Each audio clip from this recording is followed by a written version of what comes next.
ഇന്നിത്തിരി വൈകിയല്ലോ ചിന്താമണി. എന്തേ? മാറന്നൂരിന്ന് ചന്ത ദിവസമല്ലേ, സാധനങ്ങൾ വാങ്ങാൻ വെളുപ്പിന് എഴുന്നേറ്റ് പോയതാ. ഉഴുന്നും മാവും ഒക്കെ തീർന്നിരിക്കുകയായിരുന്നു. എന്താ വില സാധനങ്ങൾക്ക് എന്ന് വെച്ച് ഉഴുന്നില്ലാതെ പപ്പടം ഉണ്ടാക്കാൻ പറ്റുമോ? പപ്പടത്തിന് ഞാൻ ഇത്തിരി വില കൂട്ടാൻ പോവാ. എനിക്കല്ലാതെ പറ്റുന്നില്ല. പക്ഷേ അമ്മയ്ക്ക് കൂട്ടുന്നില്ല കേട്ടോ. ഈ കാർത്തു ഇല്ലേ ഇവിടെ? എന്തോ അമ്മാളുവോ? നാളെ തരാം. ഇവിടുന്ന് കച്ചവടം തുടങ്ങിയ അതെനിക്കൊരു ഐശ്വര്യ. ദാ 2 കെട്ടുണ്ട്. അവളെവിടെ? പൂങ്കൊടി. സുന്ദരിക്കോത് ഒരുങ്ങാൻ നിന്നാൽ പിന്നെ പറയണോ? പൂങ്കൊടിയാ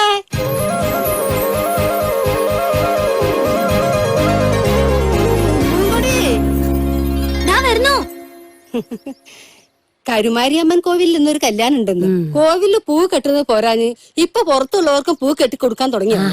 ആ ഇന്നത്തെ കല്യാണ പെണ്ണിനെ മാല കെട്ടി കൊടുക്കാൻ ഏറ്റിരിക്കുക. അതൊക്കെ ആയിക്കോട്ടെ, അവളെ പിടിച്ച് കെട്ടിക്കണ്ടേ നമുക്ക്? എന്റെ കണ്ണട മുമ്പ് അതൊന്ന് നടന്ന് കാണുന്ന ആഗ്രഹം എനിക്കുള്ളൂ. പക്ഷെ എവിടെയാ, ആരാ? അതൊക്കെ നടക്കും.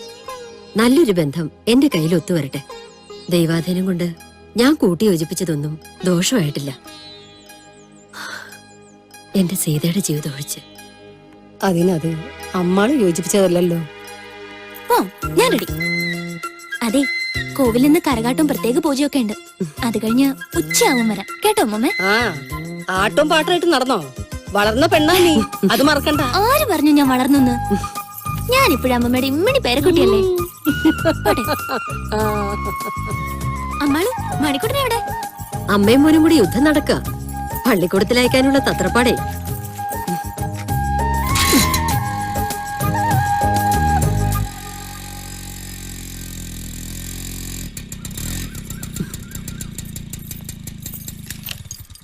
ഇതാ പിടിച്ചേ, ഈ മരുന്നും കൂട്ടം വൈദ്യർക്ക് കൊടുത്തിട്ട് ഇപ്പൊ വരാവേ.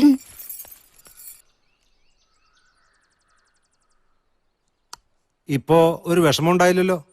ഇല്ല. എന്നാ പിന്നെ ഒരാഴ്ച തുടർച്ചയായിട്ട് കഴിക്കുക, ഭേദായിക്കോളും. അപ്പോ പഥ്യം മറക്കണ്ട. ഇല്ല. വൈദ്യരെ, വൈദ്യരെ, ഇതാ മരുന്നും കൂട്ടം. കിട്ടിയോ? കരിന്താനി കഷായം ലെവലേശം ഇരിപ്പില്ല, ഭരണി കാലിയായി. അതത്ര തിരക്കൂട്ടിയത്. എല്ലാം കിട്ടിയില്ല. ചന്തയിൽ എന്താ തിരക്ക്? എന്തൊക്കെയാ ഉള്ളതെന്ന് വൈദ്യര് തന്നെ നോക്കിയെടുത്താ മതി. ഞാൻ തന്നെ വന്ന് ഇടിച്ചു പിഴിഞ്ഞു തരാം. അത് വേണ്ട, അവൻ ചെയ്തോളും. ശങ്കുവിന് എല്ലാം അറിയാം. ഞാനില്ലെങ്കിൽ അത്യാവശ്യം ചികിത്സയ്ക്കും നിൽക്കും, പക്ഷെ അടങ്ങി നിൽക്കണ്ടേ?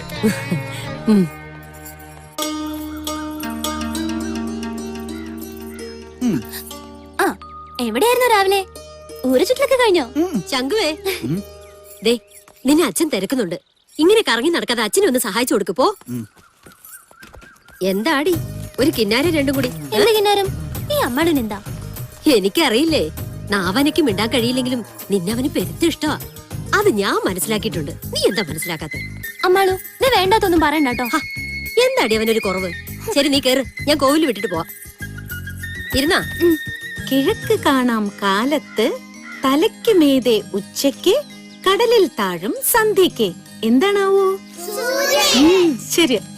മാനത്തുള്ളോരമ്മൂമ്മ, താഴത്തുള്ളോരുണ്ണിക്കുട്ടന് താമരയില പോൽ വലിപ്പമുള്ളൊരു പപ്പടം ചുട്ടു. എന്താണ്? ഇനി നമുക്ക് നല്ലൊരു പാട്ട് പാടാം. എന്റെ പെൻസിൽ എടുത്താൽ നിന്നെ ഞാൻ ബുഷിനെ കൊണ്ട് തൂക്കി കൊല്ലിക്കും. എന്താ കേശു അവിടെ? ഈ കേശു പറയാ എന്നെ ബുഷിനെ കൊണ്ട് തൂക്കി കൊല്ലിക്കുന്നു. എന്താ കേശു ഇത്? ഇങ്ങനെയൊക്കെയാണോ ക്ലാസ്സിൽ സംസാരിക്കുന്നത്? നല്ല തല്ല് കിട്ടും. മണിക്കുട്ടാ, എന്താ വൈകിയത്? ഈ നേരത്താണോ ക്ലാസ്സിൽ വരുന്നത്? കുളിക്കാൻ കയറിയ 1 മണിക്കൂർ അമ്മായച്ചി. ഭക്ഷണം കഴിക്കാൻ കൊടുത്ത പാത്രം ഒരു 10 വട്ടം കഴുകിട്ടേ കഴിക്കാനിരിക്കും. എന്താ മണിക്കുട്ടാ ഇത്? വൃത്തിയും വെടിപ്പും ഒക്കെ വേണം എന്ന് വെച്ച് നേരത്തിനും കാലത്തിനും ക്ലാസ്സിൽ വരണ്ടേ? ചെല്ല്. അമ്മാള് വീട്ടിലില്ലേ സീതേ? അമ്മ ഇങ്ങോട്ട് വരണ്ടെന്ന് പറഞ്ഞല്ലോ, വന്നില്ലേ? ഇല്ല. ആ ദേ വരുന്നുണ്ടല്ലോ. നീ ഇപ്പൊ എങ്ങ് എത്തിയതുള്ളൂടി. പിന്നല്ലാതെ ഒരു വിധത്തിൽ ആ ചക്കൻ ഇറക്കിക്കൊണ്ട് വന്നത്. മായമേ നിക്കുന്നില്ല. ഇതൊന്ന് പിടിച്ചേ, 3000 തികച്ചുണ്ട്. എന്താ ഇത്? ഇത്തവണത്തെ ചിട്ടി മായമയ്ക്ക് വീണിരിക്കുന്നു. ആണോ? നന്നായി. കുറച്ച് മരുന്നും കൂട്ടം വാങ്ങാൻ പണത്തിന് ആവശ്യമുണ്ടെന്ന് പറഞ്ഞിരിക്കായിരുന്നു അച്ഛൻ. മരുന്നും കൂട്ടം ഒക്കെ ഞാൻ ചന്തന്ന് വാങ്ങി കൊടുത്തിട്ടുണ്ട്. കണക്കൊക്കെ പിന്നെ പറയാം. കേറിക്കൂടി, നിന്നെ ഞാൻ വീട്ടിൽ വിട്ടിട്ട് പോവാം. ഒറ്റ മായച്ചി.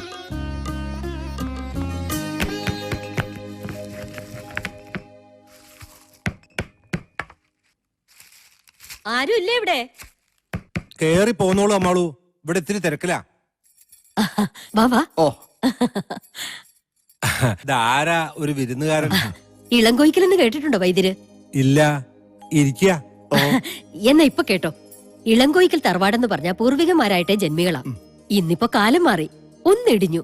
എന്നാലും ആന മെലിഞ്ഞ തൊഴുത്തി കെട്ടാൻ പറ്റുമോ? പറ്റുമോ നായരെ? പറ്റില്ല. ആ. അതല്ലേ ദൂരെ ഇത്രയും താണ്ടി അമ്മാളൂന്റെ അടുത്തേക്ക് വന്നത്. വൈദ്യരെ തങ്കപ്പെട്ട സ്വഭാവക്കാരൻ, ട്രഷറി ഓഫീസിൽ ജോലി, വലിക്കില്ല കുടിക്കില്ല, ദുസ്വഭാവങ്ങൾ ഒന്നുമില്ല. നമ്മള് പേര് പറഞ്ഞില്ല. ഇളങ്കോയിക്കൽ പരമേശ്വരൻ നായരെന്ന് പറയും. ഏയ്, ഈ പറഞ്ഞതൊന്നും മൂപ്പരെ പറ്റിയല്ല. മൂപ്പരുടെ മകൻ ശശിധരൻ നായരെ പറ്റിയാ. ആ. അയാളാണല്ലോ നമ്മുടെ മായമേന് പെണ്ണ് കാണാൻ വരുന്നത്.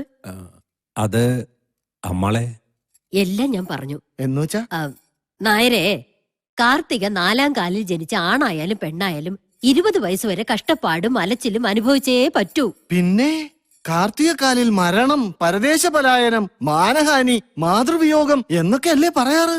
അങ്ങനെ ആ വിവരമുള്ളവര് പറയുന്നത്. നായരെ, നമ്മുടെ കുട്ടിയുടെ നാള് കാർത്തികയാ.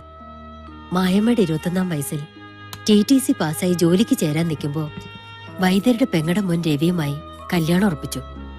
മുറച്ചെറുക്കനല്ലേന്ന് വിചാരിച്ച് ജാതകപ്പൊരുത്തം നോക്കാൻ ആരും മെനക്കെട്ടില്ല.